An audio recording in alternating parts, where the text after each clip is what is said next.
Hi, welcome to the Badass Breastfeeding Podcast. This is Dianne, your lactation consultant. And I'm Abby, the Badass Breastfeeder. And today's episode is brought to you by Cake Maternity. Cake Maternity is a designer of comfortable, functional, and beautiful maternity and nursing bras. And today's episode is also brought to you by Similary Breast Pumps. From ultra tiny pumps as small as a sticky note to fully adjustable pumps with 85 setting combinations, you're in control of your pumping journey. We will hear more from our sponsors a little later, but you can always head to badassbreastfeedingpodcast.com and check out our sponsor page. If you ever need anything, check there and see if you can give them any of your business because they make this podcast possible. And while you're there, you can scroll down and enter your email address at the bottom, and we will send episodes straight to your inbox every week. We also have a merchandise store where with lots of fun shirts and water bottles and stickers and things that you can purchase.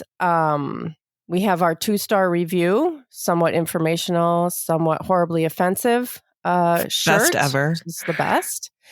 And a couple of other snarky sayings that you might enjoy. So head to the website and check out all the things that are there, as well as all of our 370-something episodes. Listen to them all. Just kidding. I know some people do, though. So yeah, some people do. We had this. Tom and I were talking the other day about like what would happen if we reverse roles and I did his job and he did my job and how we thought we would do.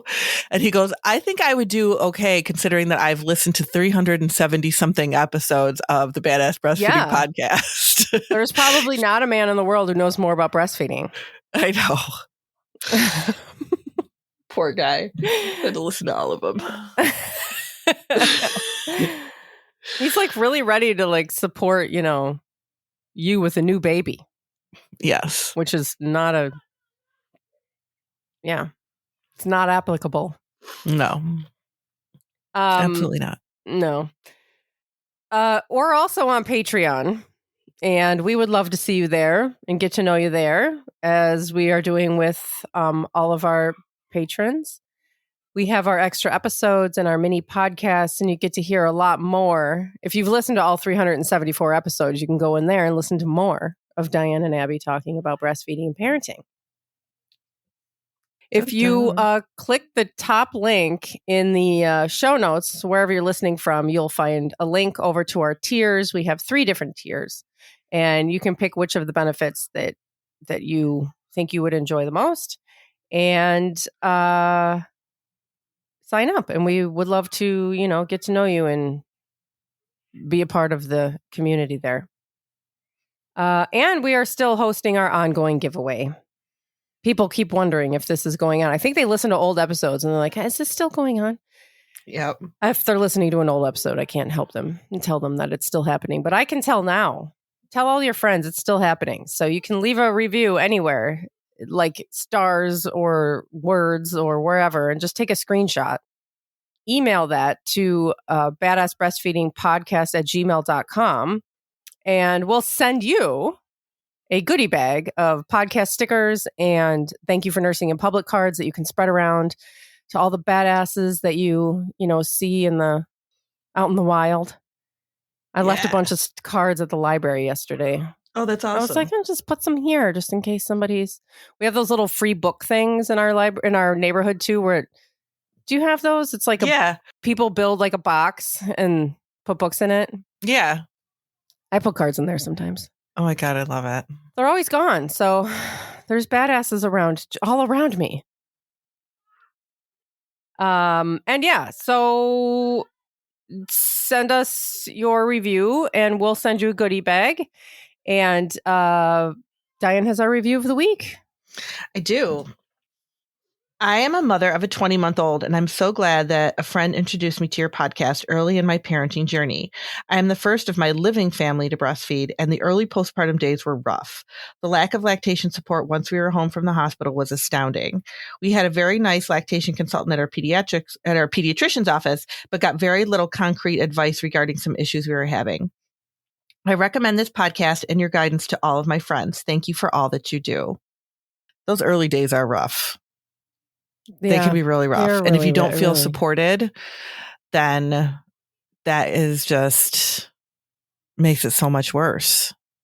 And I'm thinking of something that you put in, because I was looking at our Patreon page the other day and I was responding to some of the things, and you had put in something about what people need is just to be supported, you know, in their journey. And that is something that I put in there. Yes, you had put something about support, because somebody was saying how they weren't being supported by their daycare provider. Oh. And it's like, why don't people realize that all they need to do is just support your choices and support what you're doing? It's not that hard. It's not. I feel like it's so much easier to support somebody than to like push back against I know. them. Like, it's easier for all of us if you just shut up. I know it. I want that to be a t-shirt. It'd be easier for all of us if you just shut up. It's true though. Like, if somebody, you know, I mean, just support people, just be supportive. And it's just, I mean, I'm glad that this person that, you know, left the review for us. Thank you so much for doing that, by the way. But, you know, I'm glad you had somebody in your pediatrician's office that was nice and that was probably pretty supportive. But if they're not giving you the advice that you need, that can be, you know, that can feel really tricky too, that you're going to somebody to help fix your problem and they're not able to help you do that. That can feel really frustrating. Yeah. But yeah, so thank you so much for leaving that review. And I'm so glad you're listening. 20 months in. Fantastic. Yeah. That's quite a feat. Yeah, because those early, like she put in there, one of the reasons why I read this for this episode was because she said, you know, in the beginning it was really rough. And we're going to talk a little bit about that today, about in the beginning when it's hard or when you don't like it. Or later when it's hard. Yeah, and you don't like it. Breastfeeding is constant, right? No matter what, sometimes you're not going to like it. Whether it's the newborn days, and a lot of people talk about loving having a newborn. I did not enjoy having a newborn. I felt like it was way too anxiety provoking for me. I just thought that he was going to die all the time. That it was, of course, a lot of that has to do with like anxiety, you know, postpartum anxiety and all of that, which also makes it not enjoyable. Mm-hmm. Like, you know, you're just the fragility of the newborn. I didn't like. Once they got a little bit like a little sturdier, you know, where I felt like he could like topple over and he'd still be okay. Yeah. Okay. That was fine. You know, then it got a little bit better. But then even when I felt a little less anxious, there were still times that I just hated it. Mm-hmm. Yeah. I remember I was not a fan of the newborn phase either. I really wasn't. I struggled a lot. And I remember sitting down to breastfeed my first son. I can't remember how old he probably, I don't know, we're probably a month in or something. And I remember being like, oh, how long do I got to do this for? Yeah. You know, because I just like did not like it at all. I was not a fan, but I was also too stubborn to give in and just stop because I really didn't like it that much that I just wanted to stop. But I knew that if I did that I would regret that. Probably another month down the road, I'd be like, I could have still kept going. And now, you know, so I just kept going. And I got to enjoy it more as I went along. But I hated it in the beginning. I hated it. Yeah, I think that is so much of the experience, right? Because you choose to breastfeed, even though you don't really know what you're getting into. And then usually when you get into it, it's so much more than you thought you were getting into. Mm-hmm. But you want to because of some, you know, for some reasons. I know some people don't want to, but I do think on some level we have like this maternal drive to do it. You know, I don't know. Yeah. For for many people. You know, if somebody said like, why do you want to do this so bad? Like maybe you wouldn't even be able to come up with an answer. You're like, I don't know. I just want to make this work. I mean, at least it was for me. Like it was not working in the beginning. It was not working. And I was supplementing with formula and I really just wanted it to work. And I don't know why. I don't know why I just wanted that so badly. But so you're pushing through this, you're really wanting to, and then there's times where you just absolutely hate it. When a person from the outside, and this is what all people from the outside say, right? They say it with me, just wean. Just wean. Well, you can just wean. And you're like, just stop. Yeah, just stop then. You can just stop. If you don't like it, just stop. And like, that is just not what you want. You're like, you don't like it, but you don't want to stop. And people think you're crazy. Even though there's a lot of things that we don't like people don't like their jobs and they don't just quit their job unless they're like rich, like independently wealthy, then you can just, but you know, you can't just quit. Nobody says it to you either. They're not like, oh, you know, I had a bad day at work. And they're like, oh, well, you should just quit.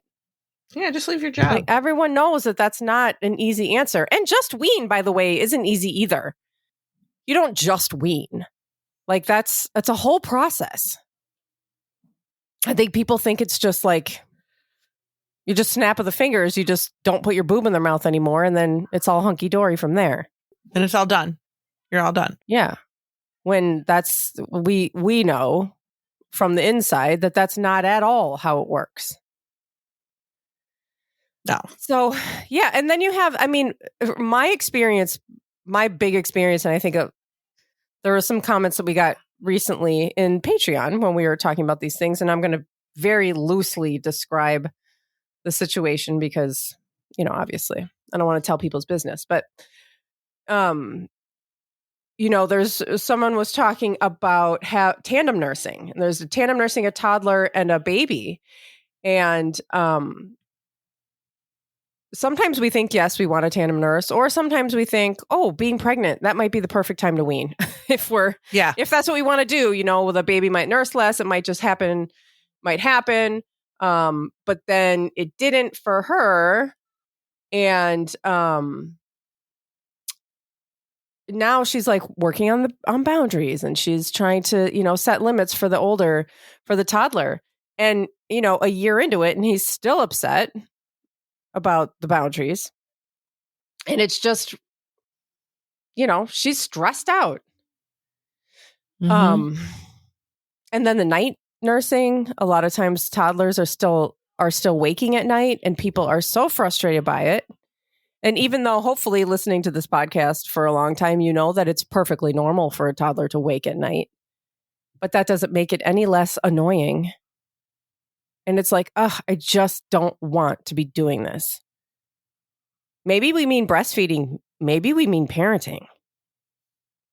Like, I'm not feeling this. This is not what I wanted it to be like. This is not what I thought it was going to be like. And I feel like those thoughts are like always more at night.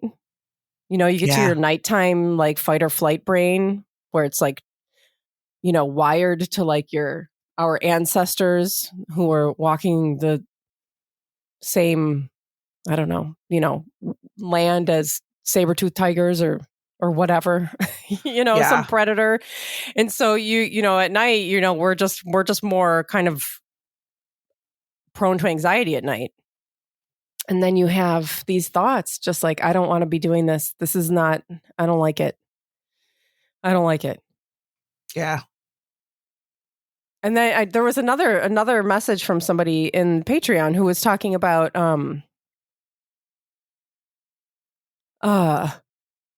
like nursing was fine, like throughout the day and through other times, but then at night, the night waking every single night, and every single time the toddler's waking at night, you're like, I'm done.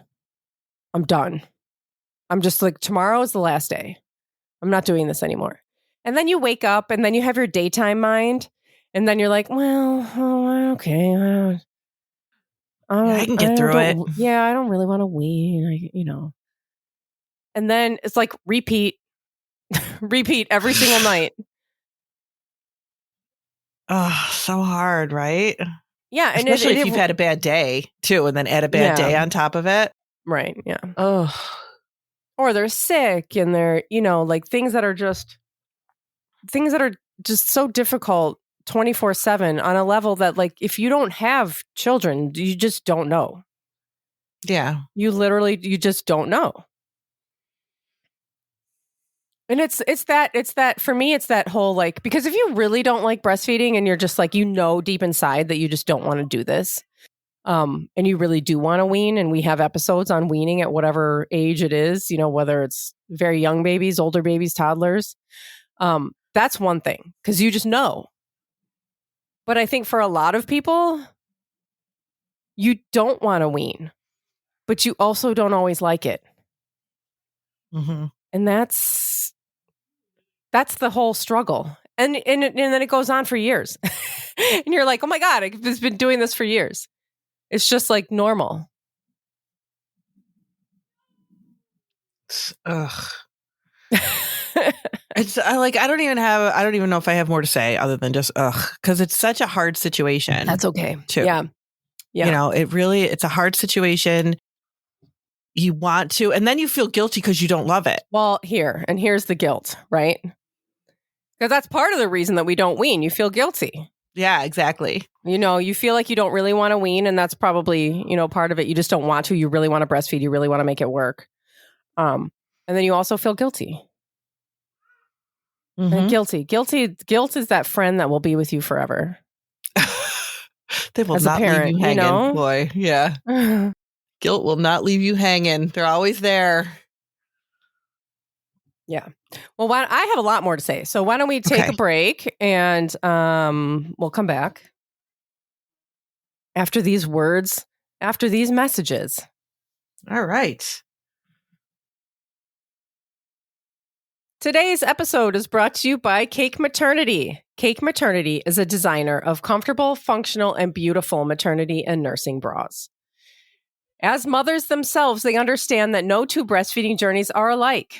They've spent over 15 years developing their range of styles, which include hands-free pumping bras, supportive nursing sports bras, and lace plunge nursing bras, skin-to-skin birthing bras, comfy sleep bras, and everything in between. They truly do have a huge range of bras, and they're so beautiful. They are. I was like just looking on the website the other day. I was like, I want all of these. I don't even nurse. I know. I was looking at their stuff too. I was thinking the same thing. Yeah. They also understand the changes our bodies go through during pregnancy and breastfeeding, which is why they cater 28 to 44 band sizes and A through L cup sizes. So regardless of your size, style, or whether you're breastfeeding, pumping, or both, Cake Maternity have done the hard work so you can focus on what's important, nourishing your baby. You could shop their entire range of maternity and nursing bras, clothing, and accessories. Yes, they do have all kinds of stuff too. They have like pajamas and everything. Just go. Cake Maternity, like birthday cake. CAKE Maternity. CakeMaternity.com. Use code BADASS15 and you'll get 15% off of your purchase. And today's episode is also brought to you by Similry Breast Pumps. Similry Breast Pumps wants you to have control of your pumping journey. With a continuous focus on research and development and a team comprised of CLCs, Similry Breast Pumps strives to offer pumps for every lifestyle. From ultra tiny pumps as small as a sticky note and fully adjustable pumps with 85 setting combinations, you're in control of your pumping journey. With resources like virtual breast shield sizing consults in English and Spanish, and an exclusive Get the Right Fit program that offers a third set of breast shields for free, Similry gives you vital tools for a successful journey. A safe choice for everyone, all Similry breast pump parts and storage bags are phthalate and BPA free.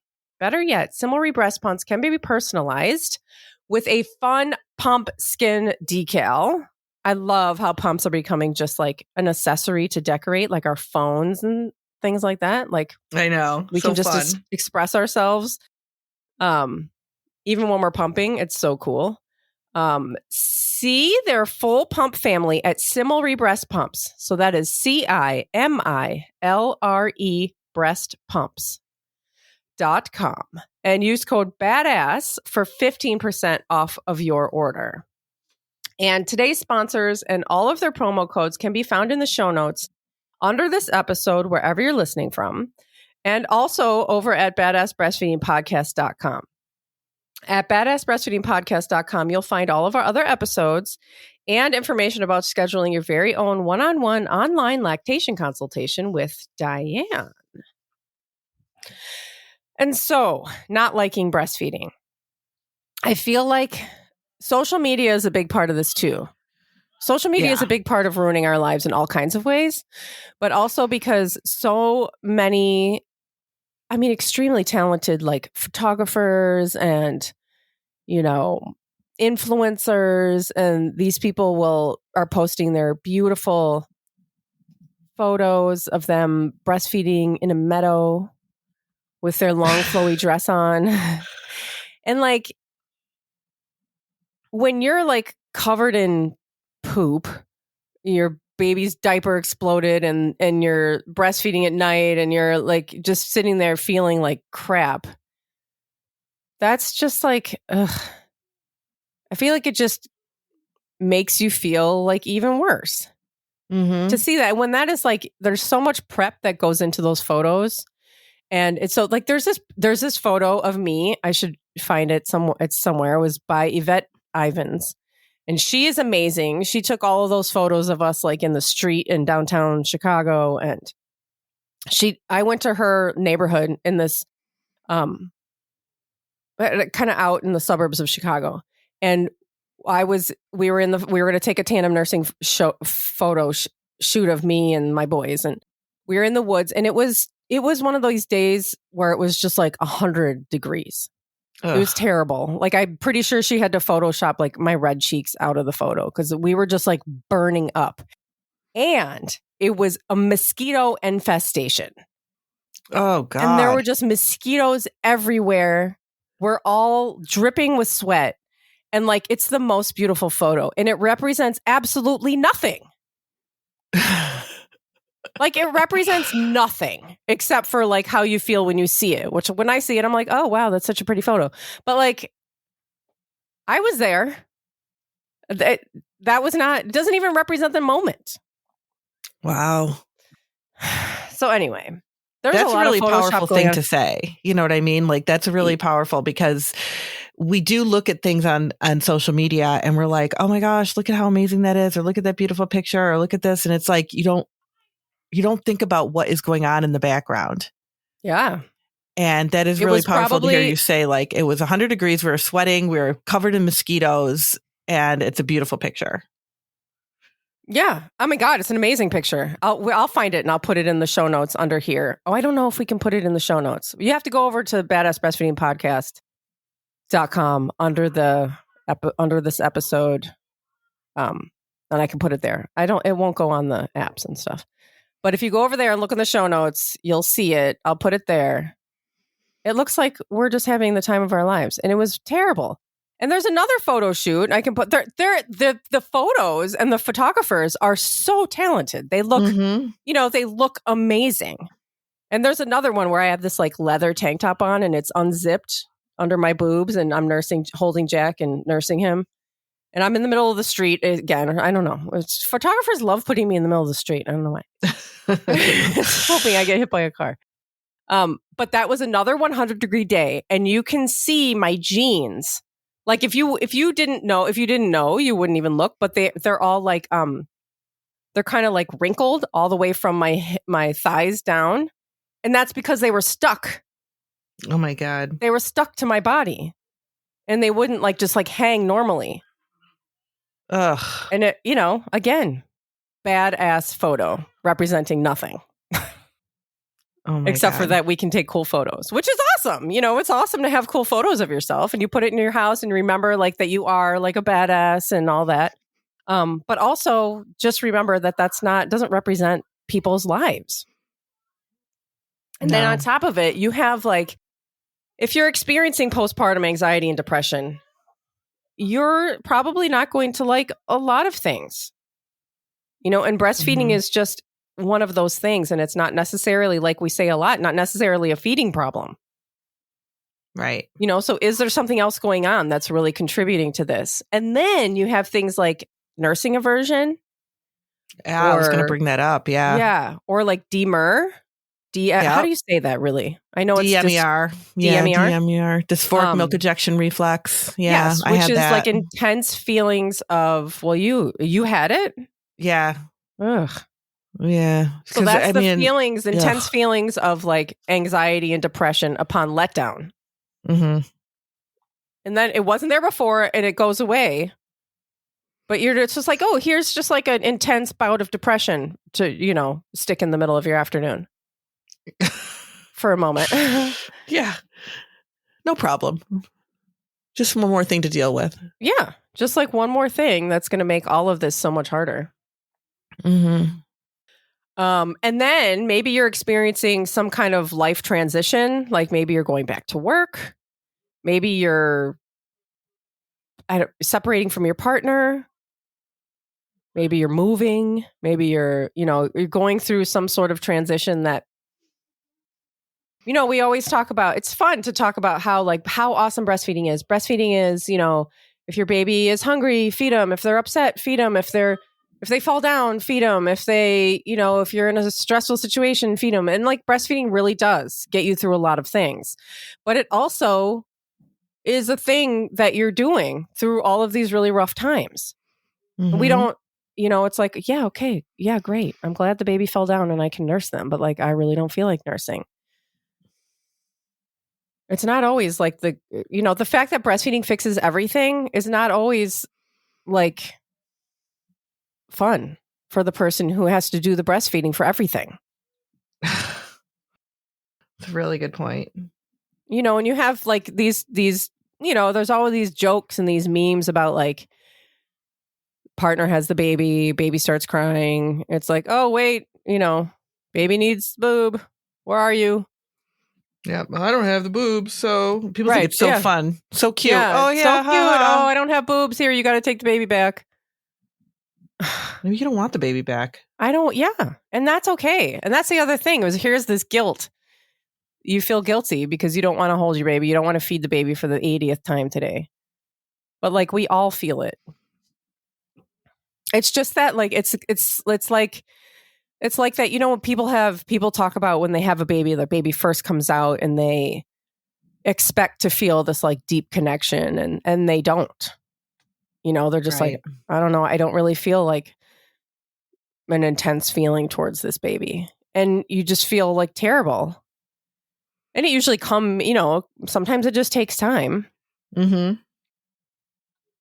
But that's quite a punch in the face when you go through pregnancy and birth and then a baby comes out and you're like, okay. And I've seen that more with like second time parents because you feel so connected to your first baby and you spend all this time with your first baby and you've, doing all this stuff with your first baby. And then you say, oh, let's have another baby. And you have another one and you're like, oh, you just don't feel, sometimes you just don't feel that connection right away because how can you love two beings so much? Mm-hmm. And but you can, and it comes, but sometimes it's just not as in your face as you think it's going to be. Yeah. Yeah. I think this is another thing that like the media really gets you with. Because you see things in movies and TV shows where people are just like ecstatic, after they give birth and it's the most amazing thing that's ever happened to them. And they have this instant love at first sight. And it's like, I don't know whose reality that represents. I don't know. Because I was not, I don't know. It's not the most glamorous time in your life after you have been carrying a baby inside of you for 9 months and then you give birth. It's like, it's not really a moment that's open for ecstasy for a lot of people. No, I know. I did not feel like that. It sounds like I did not like my children. And I do. But see, that's the thing. We all know that you love your children. Right. But we're just finally somebody, like whatever. It's just. But it did take a minute for sure for me to like really process everything.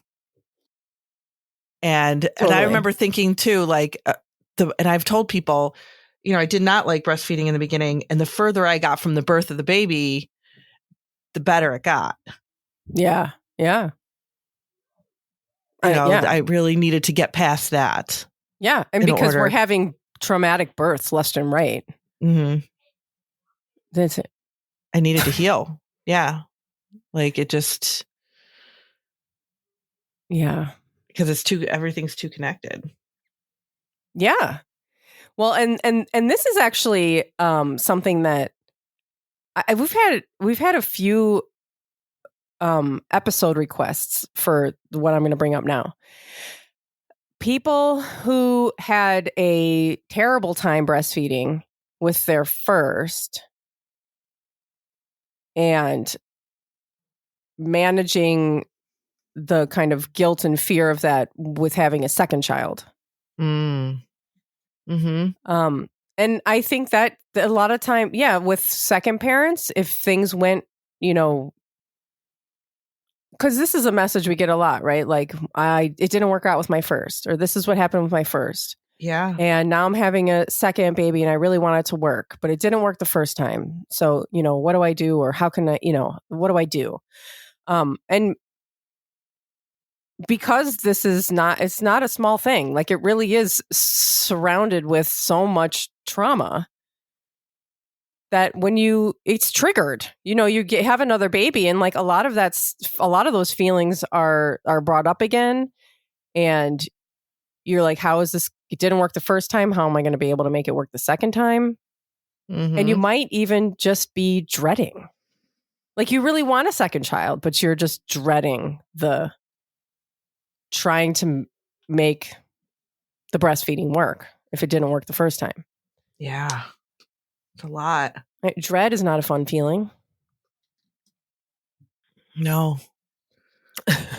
I always say to people too, like when they come to see me and it's their second baby and they, really struggled a lot with their first, I'm always like, thank you for trying again, because that could be, I don't know that I would.